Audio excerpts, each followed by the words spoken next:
नमस्कार मित्रांनो, हे बघू शकता क्लच प्लेट संपूर्ण खराब आहे. मेकॅनिककडे घेऊन जाते त्यावेळेस मेकॅनिक तुम्हाला म्हणतात की गाडीचा क्लच हार्ड आलाय, तुम्हाला क्लच प्लेट बदलावं लागेल.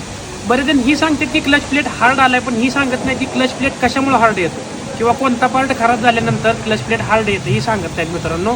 क्लच प्लेटमध्ये पार्ट असते क्लच प्लेट, प्रेशर प्लेट आणि ही रिलीज बेरिंग असते मित्रांनो. ही क्लच प्लेट ही प्रेशर प्लेट आहे, इथं बसत असते अशी, आणि ह्याच्यावरती अशी क्लच प्लेट बसत असते. आणि ह्या साईडला इंजिन असतं मित्रांनो, ह्याच्या अपोजिट साईडला इंजिन असतं.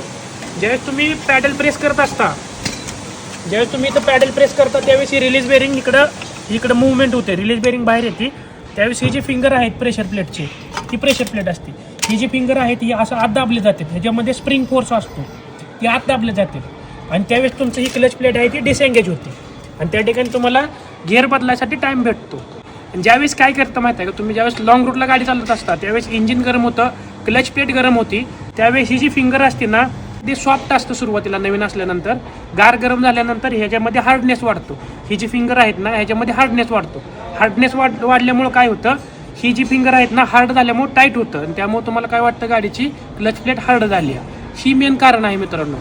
बऱ्याच जणांना माहीत नव्हतं की गाडीचा क्लच हार्ड होतो कशामुळे होतो, ही माहीत नव्हतं. आता आपण क्लिअर केलं आहे. खूप महत्त्वाचा व्हिडिओ आवडला तर लाईक करा, मित्राला शेअर करा आणि या पेजला फॉलो करा विसरू नका.